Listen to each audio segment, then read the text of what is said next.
raising 300 billion shillings to make sure that we complete our roads program across the country. And we are not raising taxes, and we are not borrowing money to build our roads. You have also, as you're aware, you know we have started dueling Rironi Mau Summit, isn't it? So we have started dueling Rironi Mau Summit. No new taxes, no debt, isn't it? The president has announced that for us to move to the next level, we need to build more roads. Between independence, 1963, and now, we've built only 20,000 kilometers of roads. The president has said in the next 7 years, we will move that number from 20,000 kilometers in 60-something years, 62 years. In 7 years, we'll build a new 28,000 kilometers of road. We are dueling roads. We are dueling other roads.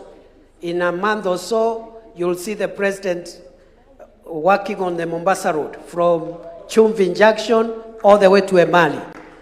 Very soon, later in the year, Makutano, Embu, Chuka, all the way to Meru, Maua, and there are other roads, including Namanga to Kitengela, including getting the road in Marwa, extending it all the way to Nyeri Town, Nanyuke, Isiolo, and all the other roads.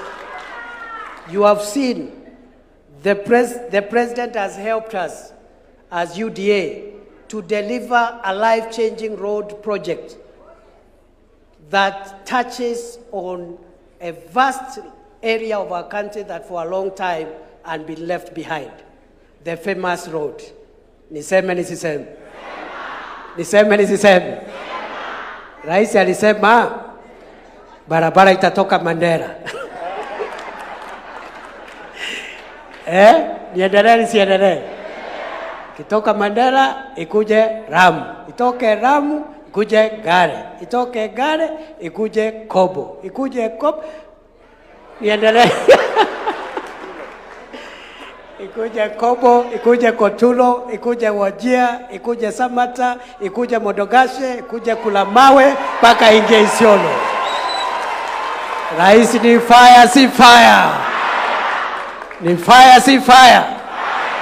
That road is being built now by this administration. When President Ruto, ni watu Yakobo ama Waelwak. Very well. So, when President Ruto was sworn in as president, the intention was to maram the road from Lamu, Ijara, Garissa, and Isiolo. President Ruto said it should be tarmacked. It is being tarmacked today, all the way from Lamu to Ijara, to Garissa, to Isiolo, and already almost 121 kilometers have already been tarmacked. Rais ni fire, si fire. UDA ni fire, si fire. Mheshimiwa Rais, there are many things. Allow me just to summarize by saying, I am convinced we have done a good job. I am convinced whatever has not been done will be done before the next election. And I am convinced we will defend our scorecard in the next year's election. Going into the future, the president has led us to envision a new Kenya and the transformation of our country from a third world economy to a first world economy in a single generation. Other countries have done it, we can do it. Singapore did it, we can do it. Malaysia did it, we can do it. South Korea did it, we can do it. China, for example, in 1978 was a poor country.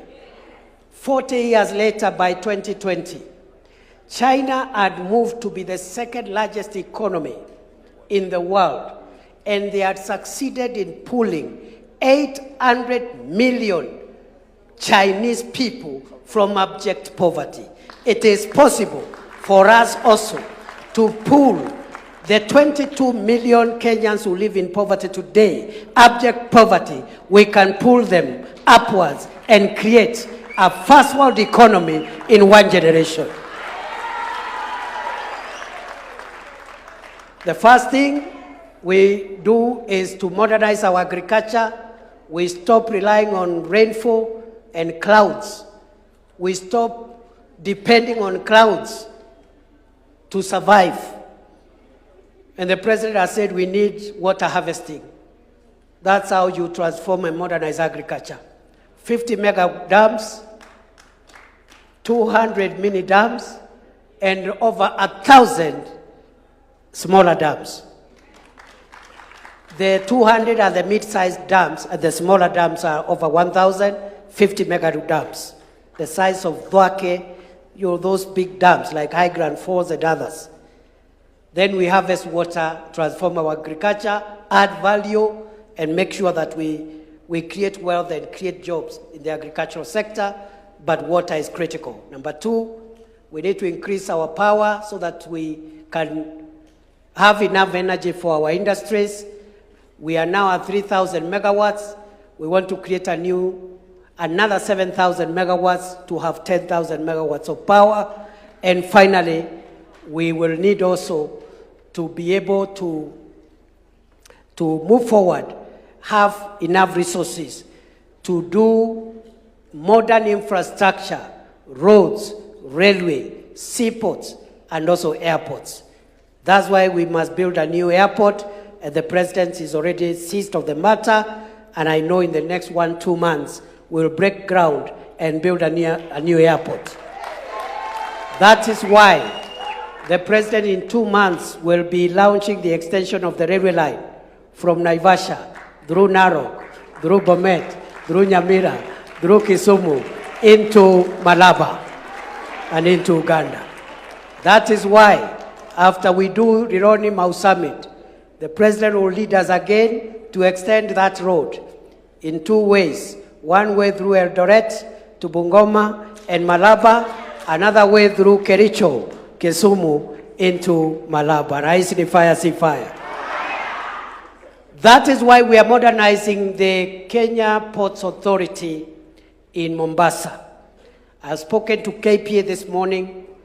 Soon the president will go there to groundbreak for a modernization program for Mombasa Port. And we are going to get 41 billion shillings through innovative funding models to modernize the port of Mombasa. So seaports, airports, railway, roads, and energy, and agriculture. If we do that, Kenya will move from the third world to the first world in a generation. Rais, mimi unikubalie niwachie hapo. Hii story ni mrefu. And I wonder, the people who are saying we have not implemented our commitments, I don't know in which country they live. But because today is not the day to respond to those characters, tutakutana nao huko. Juzi wataona ile waliona siku ile ya Mbeere North. Mnaona siku hizi kiburi imepungua pale Mbeere North, walinyolewa na Wamudende, walinyolewa na Kalinda, walinyolewa niseme. Allow me to call 3 other interveners so that we don't take too long. The 2 leaders of majority will have a maximum of 10 minutes each, just to tell us how the 2 houses of parliament have respectively supported the executive to deliver, so that nobody leaves here thinking that it is only the president to take credit or only the executive. All of us have done something. And after they finish, I'll call them in quick succession.